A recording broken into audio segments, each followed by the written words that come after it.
Mari Bapak Ibu, kita bersatu hati dalam doa. Tuhan, kami sungguh-sungguh bersyukur pada pagi hari ini, oleh karena kami boleh mengalami peristiwa yang luar biasa yang merupakan kebutuhan di dalam kehidupan kami, yakni peristiwa Natal yang terjadi. Kami hari ini bukan hanya sekedar memperingati ya Tuhan, tetapi hati kami semakin memahami dan terpaut. Dan biarlah kekuatan kuasa Roh Kudus-Mu pagi hari ini memberikan sesuatu yang baru buat setiap kami, mengajarkan pengajaran yang baru buat setiap kami ya Tuhan, sehingga di dalam kehidupan kami sebagai pengikut Kristus, sebagai orang percaya, sebagai anak Tuhan, sebagai orang Kristen, kehidupan kami boleh benar-benar mengalami apa yang direncanakan oleh Tuhan buat setiap kehidupan kami, sehingga kekristenan kami adalah sebuah kehidupan yang terus kami nikmati, kami alami, kami kerjakan, kami jalani di dalam setiap kehidupan kami hari lepas hari, waktu demi waktu. Di dalam nama Tuhan Yesus hamba berdoa, mari Roh Kudus kiranya kemurahan saat pagi hari ini tercurah buat setiap kami ya Tuhan. Sekali lagi supaya kami memperoleh hal yang surgawi yang Tuhan berikan, curahkan buat setiap kami hari ini. Kami bersyukur, kami siap menyambut firman-Mu. Dalam nama Tuhan Yesus, haleluya, amin. Shalom Bapak Ibu. Shalom. Selamat Natal dan selamat menyambut tahun yang baru, tahun 2023. Banyak di dalam pikiran saya, di dalam hati saya yang pengen atau rindu saya sampaikan buat kita. Saya banyak bergumul dari tadi malam, sulit tidur. Sampai hari ini rasanya ini badan agak meriang-meriang sedikit. Kerinduan dan doa saya adalah setiap kita, karena ini bukan hal biasa Bapak Ibu ya. Jadi sekali lagi peristiwa Natal itu bukan hal biasa saja. Bukan hanya soal ini hari raya orang Kristen. Bukan hanya soal kita ini beli baju baru. Bukan soal kita ini bersekutu meramaikan perayaan Natal dengan keluarga. Bukan hanya soal bagaimana kita mempersiapkan diri yang terbaik mungkin untuk mempersembahkan sesuatu kepada Tuhan. Bisa pujian, bisa tarian, bisa uang kita atau apa saja. Nilai daripada Natal itu lebih jauh daripada itu. Amin.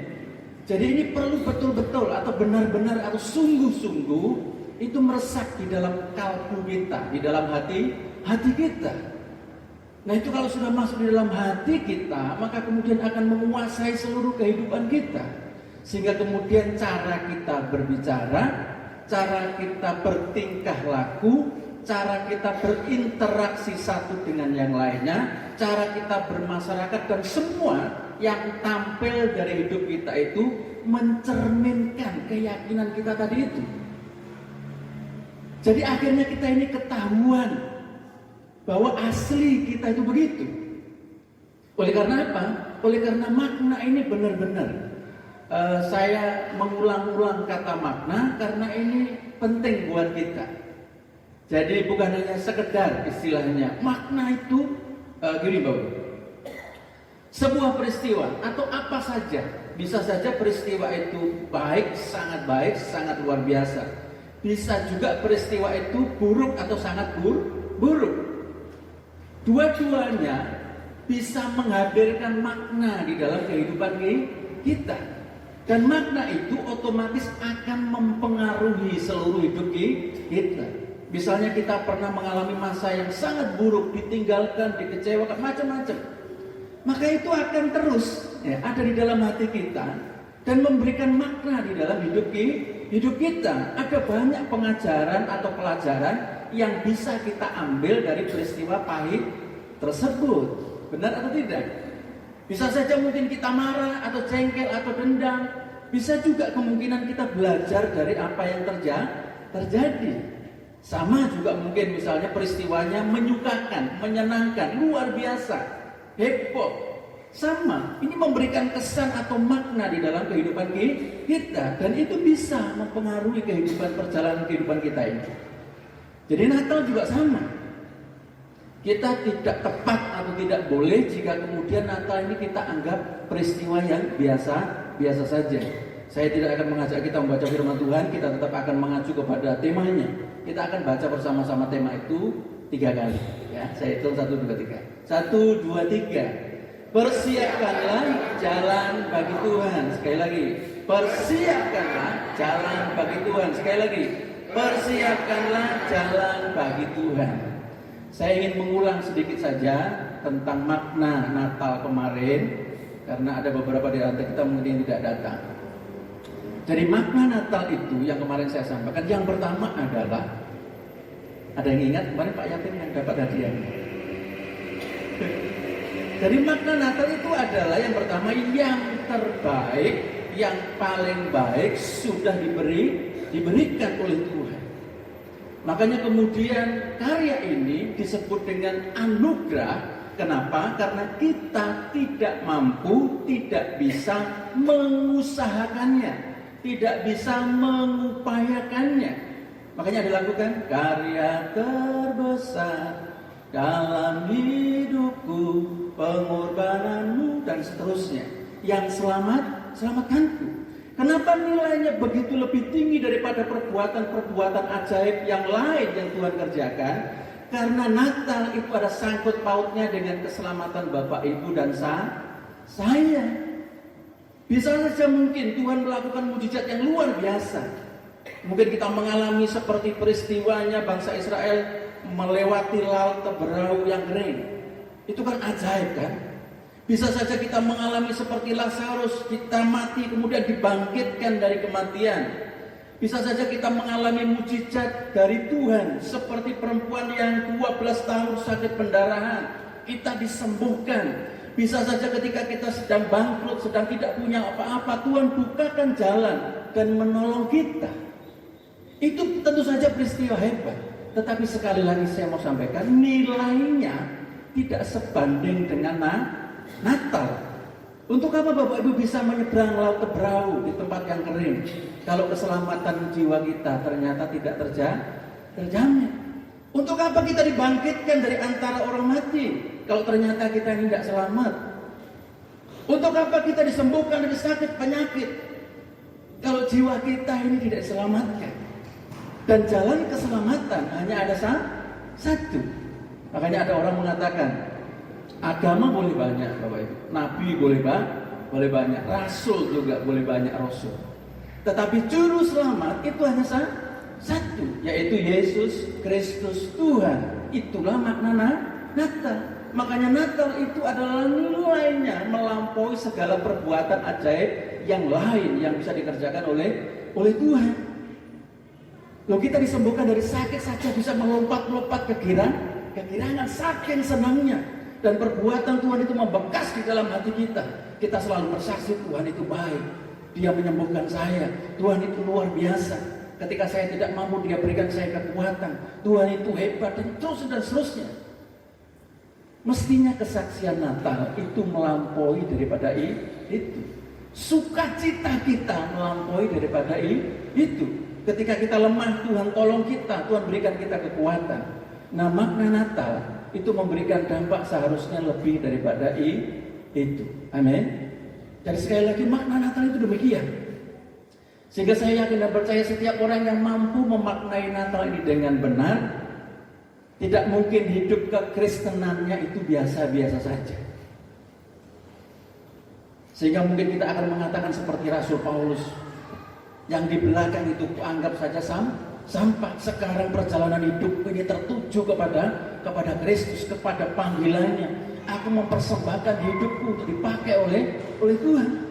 Kata-kata Rasul Paulus itu juga datang oleh karena Natal. Ketika Yesus datang kepadanya, mengubah seluruh kehidupannya.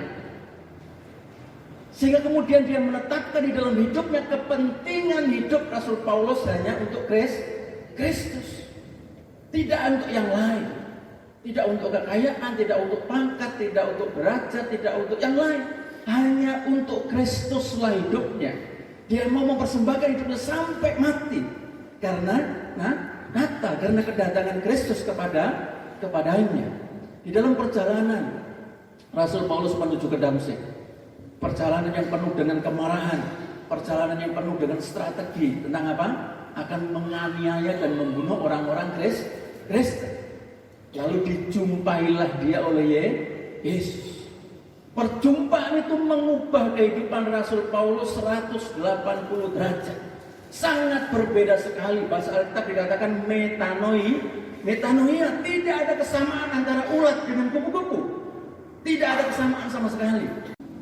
Kita ini ciptaan baru. Yang lama sudah berlalu, sesungguhnya yang baru sudah datang. Itulah esensi daripada kekristenan. Sehingga kemarin saya sampaikan, hidup kita ini ketika percaya dengan Yesus, predikatnya menjadi berubah. Salah satu predikat kita yang paling terkenal adalah terang dan garam. Definisi sederhana dari terang adalah jelas. Jadi kekristenan kita ini jelas, tampak dengan jelas. Dunia ini melihat, oh ini orang Kristen. Artinya apa? Memang kehidupan kita, apa yang kita kerjakan adalah kekristenan. Tidak nyerempet dengan duniawi. Kalau separuh Kristen, separuh duniawi, orang akan bingung, ini sebenarnya yang mana yang benar? Artinya kehidupan kita tidak jelas. Nah kalau itu yang terjadi Bapak Ibu, dunia ini akan bingung. Yang disebut dengan anak Tuhan, yang disebut dengan terang dunia itu yang bagaimana? Kenapa? Kalau kehidupan kita tidak jelas. Jadi yang dari dunia ini harus kita tinggalkan. Jadi yang pertama maknanya adalah Natal berbicara tentang yang terbaik. Sudah diberikan oleh Tuhan kepada kita. Ini harus menimbulkan sukacita yang besar. Makanya Natal selalu identik dengan berita sukacita. Kenapa? Karena sukacitanya ini mestinya melampaui ketika kita dibangkitkan dari antara orang mati. Sukacita ini melampaui ketika mungkin minyak kita habis seperti janda di Sarfat itu. Lalu menuangkan buli-buli, tidak habis-habis minyaknya. Sukacitanya melebihi daripada itu. Sukacitanya melebihi ketika kita memperoleh jodoh. Sukacitanya melebihi yang lain. Karena sekali lagi Natal menyangkut keselamatan kita. Amin. Juru selamat hanya Yesus Kristus Tuhan. Di dunia ini tidak ada agama yang memiliki juru selamat selain Kristus. Tidak ada.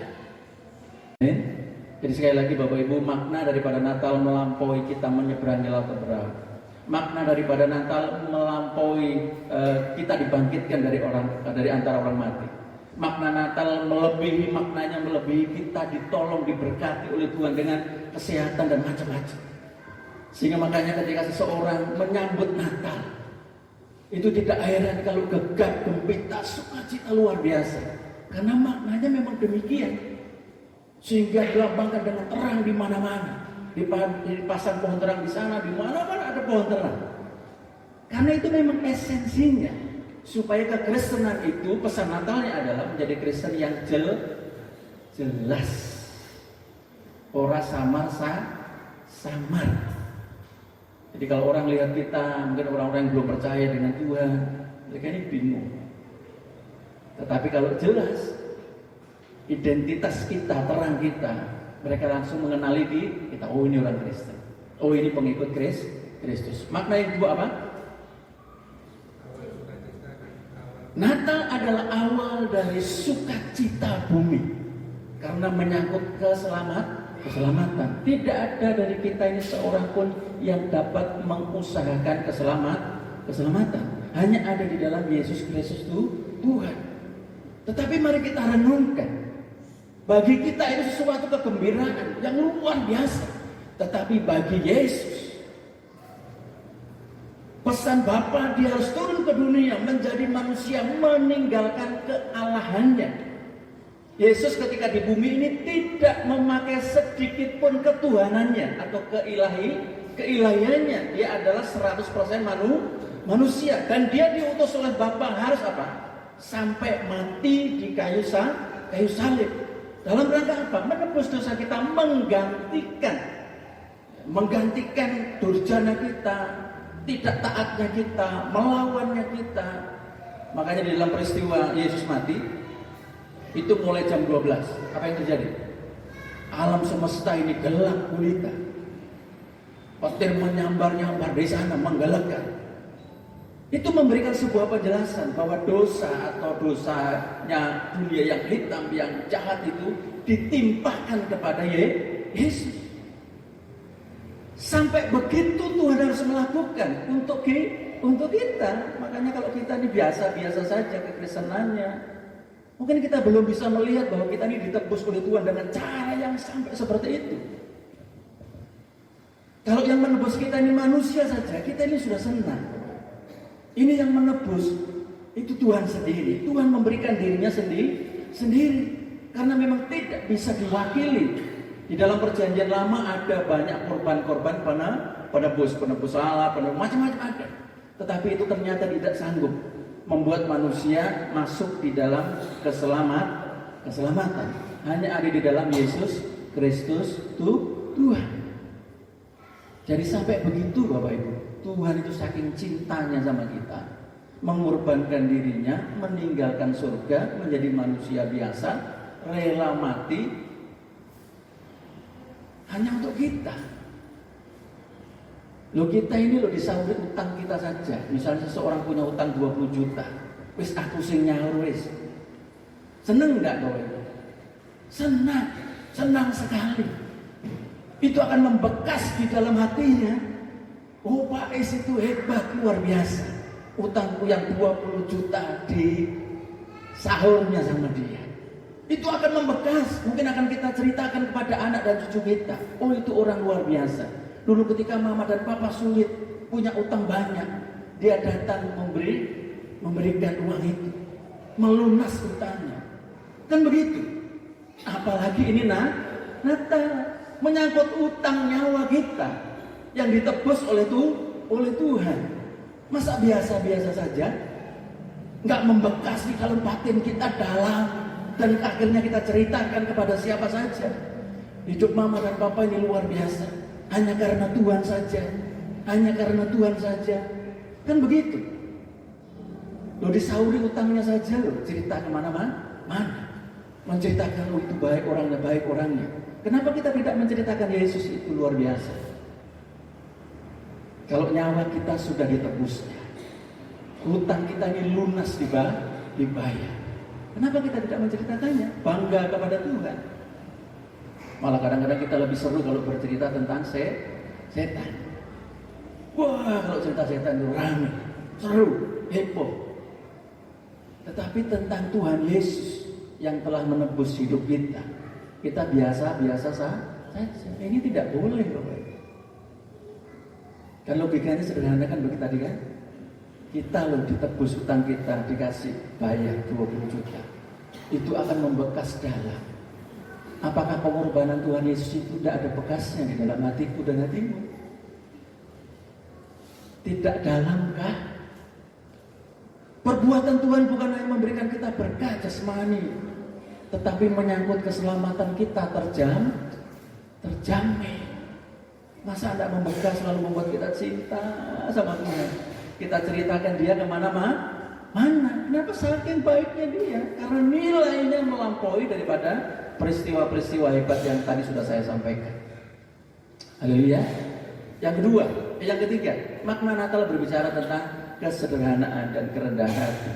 Jika Yesus tidak mau rendah hati, dia tidak mau sederhana, mungkin kita semua tidak masuk di dalam anugerah ini. Natal berbicara tentang kesederhanaan. Ini bukan bicara tentang miskin, tetapi pola atau cara hidup, gaya hidup sederhana. Ada orang kaya yang gaya hidupnya sederhana, itu banyak. Justru orang yang kaya beneran biasanya begitu. Kalau yang kaya-kayaan itu tidak begitu. Makanya Tung Dasem Waringin itu mengatakan begini. Orang itu biasanya kalau banyak beban, karena hukum fisika mengatakan beban itu sebanding dengan gaya.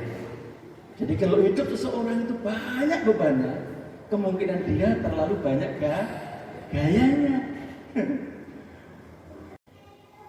Natal memberi pesan kehidupan kekristenan kita adalah kehidupan yang sederhana, plus rendah hati. Yesus mengatakan, marilah kepadaku yang letih, lesu, dan berbeban berat. Aku akan memberikan kamu kelegaan, dan belajarlah kepadaku, karena aku lemah lembut dan rendah hati. Itu yang dicontohkan oleh Tuhan. Itu pesan makna Natal yang penting dalam kehidupan kita. Yang terakhir, kemana saya sudah sampaikan ada dua. Apa yang perlu kita persiapkan? Yang pertama, persiapkanlah hidup kita. Tanah yang berlubang-lubang ini, yang masih berbukit-bukit ini, yang tidak lurus ini, ayo kita luruskan. Supaya Raja Damai itu punya jalan. Persiapkanlah jalan bagi Tuhan, supaya dia memiliki jalan sampai kepada kita. Yang kedua, persiapkanlah jalan bagi Tuhan, supaya Tuhan memakai kita. Ini memerlukan kesediaan. Bapak Ibu kalau tidak bersedia, ini tak bisa. Karena ini berbicara tentang orang-orang yang mempersembahkan dirinya dan diutus. Yang terakhir,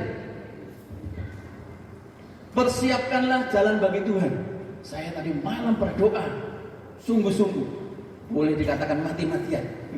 Tuhan, pesan apa yang ingin kau berikan buat kami, jemaatmu yang kau kasih di GMK pada ini. Tuhan berbicara dalam hati saya tentang mujizat. Saya bilang, Tuhan, kemarin saya bilang Natal ini melampaui mujizat yang terjadi. Lalu Tuhan mengatakan, Tuhan akan mengerjakan, Bapak Ibu, pekerjaan yang luar biasa di dalam setiap kehidupan kita. Amin. Jadi mujizat Tuhan kerjakan hari ini. Persiapkanlah jalan bagi Tuhan untuk Tuhan melakukan mujizatnya bagi kita. Sekalipun Natal itu melampaui itu semuanya, tetapi itu hasil doa saya semalaman. Tuhan akan melakukan perkara-perkara yang luar biasa yang mungkin selama ini menjadi pergumulan kita, menjadi tidak tampak, tidak jelas dalam kehidupan kita. Tuhan hari ini akan kerjakan. Yang perlu kita kerjakan adalah mempersiapkan jalannya. Apakah jalannya? Semua peristiwa ajaib di dalam Alkitab, Bapak Ibu, selalu Tuhan bekerja sama. Bekerja sama dengan siapa? Dengan orang yang akan diberikan mujizat. Dengan orang yang akan diberikan perbuatan Tuhan yang ajaib itu. Nabi Nuh dan keluarga diselamatkan dari air bah yang menghapus seluruh isi dunia. Dengan apa? Mereka melakukan apa yang diperintahkan oleh Tuhan, yaitu membuat perahu. Mujizat itu terjadi pada keluarga ini. Kemudian Musa. Bagaimana Musa membuat laut perahu itu terbelah menjadi dua? Tindakan imannya yang dia kerjakan adalah, sekalipun mungkin dia tidak paham, perintahnya apa? Musa, ambil tongkatmu, pukulkan tongkatmu itu kepada laut itu. Apa yang dikerjakan Musa? Ambil tongkatnya lalu dipukulkan. Maka mujizat terjadi. Janda Sarfat, ketika kekurangan segala hal, sudah diambang kematian hidupnya, lalu Tuhan menolong melalui nabinya, mengatakan apa? Pinjam buli-buli di mana saja, sebanyak-banyaknya, seakeh-akeh, kumpulkan di dalam rumah, kalau sudah tutup pintu. Lalu minyak yang tinggal sedikit itu tuangkanlah ke buli-buli itu. Apa yang terjadi? Mujizat terjadi. Minyak itu nggak entek-entek, sampai buli persiapan yang disiapkan dia itu semuanya penuh, baru minyak itu berhenti. Ada tindakan yang dikerjakan. Apalagi ketika Petrus mengatakan, Tuhan, aku ingin ke situ. Yesus mengatakan apa? Mari kamu ke sini. Yang dikerjakan oleh Petrus apa? Dia turun dari perahu, menginjakkan kakinya di air dan berjalan menuju kepada Yesus. Ketika Naaman mengalami sakit kusta yang begitu sangat parah, dia berpikir kalau ketemu dengan Elisa mungkin akan baca mantra, baca doa atau mengelilinginya, begitu kan? Jangan sembuhlah engkau. Itu yang dia bayangkan. Tetapi apa yang terjadi? Elisa nggak keluar rumah. Yang diutus oleh Elisa adalah hambanya namanya Gehazi. Pesan Elisa apa? Tuan Elisa pesan, tuanku Naaman disuruh mandi di sungai Yordan. Naaman marah. Dia seorang perwira yang luar biasa. Dia memerlukan sebuah pertolongan. Dia tahu pertolongannya ada di situ. Tetapi yang dia bayangkan itu berbeda. Lalu hambanya menasihati, Tuanku, seandainya Tuan Elisa itu memerintahkan apa saja, Tuanku kan pasti kerjakan. Ini kan mudah perintahnya. Suruh mandi, akhirnya dia taat. Mandi, mencelupkan dirinya 7 kali di Sungai Yordan. Maka tahirlah kustanya. Perempuan yang sakit pendarahan 12 tahun. Mujizat itu terjadi ketika dia bertindak. Yang mengatakan asalku jamah jumbai jubahnya saja, aku akan sembuh. Dan seketika itu sembuh. Ketika Petrus mau masuk ke bait Allah, ada seorang pengemis mengatakan, Tuhan berilah aku emas dan perak, uang dan macam-macam. Petrus mengatakan apa? Emas dan perak tidak ada padaku, tetapi demi nama Yesus Kristus bangkitlah dan berjalanlah. Dia tidak berpikir ulang si lumpuh ini, langsung bangkit dan berjalan. Ketika orang yang sakit di kolam Bethesda juga demikian.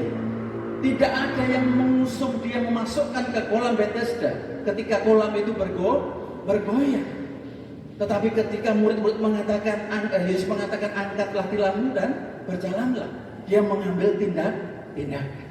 Semua mujizat Tuhan disertai dengan kerjasama. Harus ada yang kita kerjakan. Nah, saya mohon hari ini kita pikir baik-baik. Syukur kalau Tuhan sudah pernah memberikan petunjuk kepada kita, tindakan atau langkah iman yang harusnya kita kerjakan. Tetapi kita menundanya untuk tidak melakukannya. Hari ini harus kita sepakat sama-sama di dalam diri kita sendiri. Harus saya kerjakan. Mungkin pergumulan kita dengan pekerjaan kita, dengan jodoh kita, dengan dengan keluarga kita, dengan apa saja. Kita masing-masing memiliki kebutuhan yang khusus, memiliki kerinduan yang khusus, tidak bisa disamakan. Tuhan berbicara kepada setiap kita hari ini. Tuhan akan melakukan mujizatnya buat kita. Amin. Tetapi kita perlu melakukan tindakan iman. Ngerti tidak ngerti ketika Gideon disuruh perang dengan bawa gayung dan obor. Ini kan lucu. Tetapi bertindak saja. Dia mengumpulkan begitu banyak tentara, jumlahnya ribuan. Tuhan seleksi hanya tinggal 300. Ya, kalau Gideon ini seorang jenderal, Gideon ini adalah seorang penakut, anak bungsu. Dia bekerja di tempat yang tersembunyi. Dia bukan seorang pemberani. Sehingga kalau hanya dibekali dengan 300 orang, gimana caranya bisa menang perang? Tetapi petunjuk Tuhan itu begitu. Bagaimana bangsa Israel harus menghancurkan tembok Yeriko. Tindakan mereka yang mereka harus kerjakan adalah mengelilingi tembok itu selama 7 kali. Dan hari yang ke-7 mereka mengelilinginya selama 7 kali. Hari yang terakhir, putaran yang terakhir, mereka harus meneriakkan kemuliaan Tuhan. Haleluya, haleluya, haleluya. Dan tembok sampai tombok. Yang tembok yang lebarnya bisa dilewati 2 kereta perang itu runtuh. Jadi hari ini mari kita renungkan kerinduan kita yang paling besar, yang paling dalam, yang paling kita rindukan, dan itu masih menjadi pergumulan besar dalam kehidupan kita. Atau yang biasa juga tidak apa-apa. Tetapi Tuhan berbicara kepada saya, Tuhan mau melakukan. Jadi persiapkanlah jalan bagi Tuhan untuk melakukan mujizat di dalam kehidupan kita. Caranya apa? Lakukan tindakan iman. Musa itu tidak akan pernah melihat laut berau itu terbuka menjadi 2 kalau dia tidak pukulkan tongkatnya. Lazarus juga tidak akan pernah bangkit dari antara orang mati kalau batu penutup kuburnya tidak dibukakan. Petrus tidak akan pernah berjalan di atas air kalau dia tidak menurunkan kakinya ke air. Nah, masalahnya Bapak Ibu, banyak di antara kita tidak mengalami mujizat dalam hidup kita karena bimbang dan ragu. Makanya Yakobus menuliskan, tidak ada seorang pun yang bimbang, yang ragu itu memperoleh apa yang diharapkan. Jadi kita sudah mendengar, misalnya kita ini Petrus. Kesini Petrus, lalu kita ya ora kan? Nah, enggak jadi. Mau turun, enggak jadi lagi. Ia tidak akan pernah berjalan di di atas air. Jadi tindakan iman itu kita percaya sepenuhnya kepada Tuhan. Toh mungkin nanti misalnya belum ada hasilnya, tidak masalah Bapak. Tetapi kita belajar beriman. Kita belajar bertindak dengan iman. Saya yakin percaya setiap kita pernah Tuhan berbicara. Mungkin dengan sakit kita, dengan keluarga kita, dengan berkat kita, dengan apa saja. Sebenarnya Tuhan mungkin sudah kasih petunjuk kepada kita apa yang harus kita kerjakan. Tetapi karena mangu-mangu, kalau Budisan bilang itu wedi karo ayang-ayang dhewe, jadi bimbang dan ragu, akhirnya tidak melangkah. Memang secara logika kadang-kadang mujizat itu ya lucu.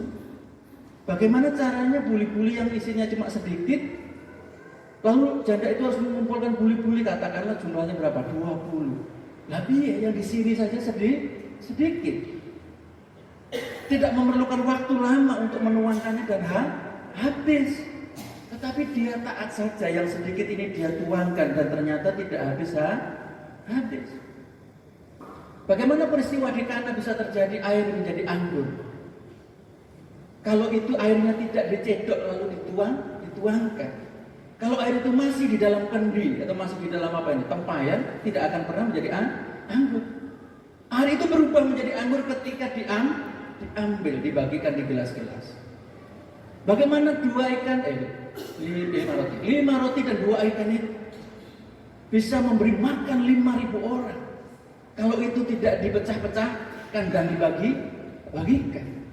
Kalau hanya disimpan saja oleh anak yang punya itu, tidak akan memberkati 5.000 orang. Mujizat itu terjadi oleh karena kita melakukan tindakan iman. Amin. Siapapun kita. Jadi kita punya pergumulan masing-masing. Kita tidak bisa menyamaratakan pergumulan kita ini bagaimana.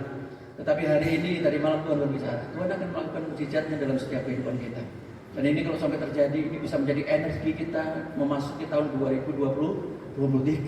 Kita akan semakin keras menyuarakan kebaikan Tuhan. Kenapa? Karena kita mengalami pertolongan Tuhan secara pribadi. Bukan cerita orang, bukan kata orang. Bapak Ibu sering ya mendengar kesaksian orang. Oh, Tuhan itu luar biasa, Tuhan itu hebat. Apakah tidak rindu mengalaminya? Nah, ternyata jalan yang kita persiapkan untuk Tuhan, agar Tuhan melakukan mujizatnya bagi kita, lakukan tindakan iman. Melangkau saja, kerjakan saja. Amin. Sudah dapat petunjuk masing-masing kita? Ini bagian daripada resolusi kita 2023, perubahan di dalam hidup kita. Mari kita mulai berani melangkah dengan iman. Karena mujizat selalu bekerja sama dengan tindakan iman. Mungkin anggur-anggur di dalam keluarga kita sudah tawar. Sekarang waktunya mencedoknya dan mengeluarkannya. Mungkin bulu-bulu minyak kita sudah habis, tinggal sedikit. Ini waktunya mengumpulkan tempayan yang banyak. Dan ayo kita tuang saja. Percaya tidak percaya kita kerjakan saja. Mungkin kita punya masalah seperti apa ini? Tembok Yeriko. Masalah yang sangat berat, yang sangat tebal. Tapi ayo kita bertindak saja. Kita kelilingi saja tembok itu. Amin. Pemulihan akan terjadi buat setiap kehidupan kita. Saya undang kita semuanya bangkit berdiri. Sebelum kita terima tubuh dan darah Tuhan. Kalau saya Bapak Ibu, memang ini kemarin dia musuh. Tapi kalau saya memang sangat rindu. Setiap kita kali ibadah, kita buat perjamuan kudus. Karena ini untuk mengingatkan kita bagaimana kasih Tuhan yang hebat dan luar biasa tadi. Karena tanpa pengorbanan Yesus ini, hebat pun perbuatan Tuhan di dalam kehidupan kita, itu tidak ada gunanya. Sekali lagi, oleh karena tubuh dan darah Tuhan menyangkut keselamatan kita. Percuma kita ganteng misalnya, percuma kita cantik misalnya, percuma kita sukses, kita juga bisa menolong orang banyak. Tetapi kalau jiwa kita tidak selamat, bagaimana? Nah, syarat keselamatan hanya ada dalam Yesus Kristus Tuhan. Sekali lagi, Natal memiliki nilai yang begitu luar biasa, jauh melampaui perbuatan-perbuatan ajaib Tuhan yang lain-lainnya. Ayo kita persiapkan diri, kita tundukkan kepala.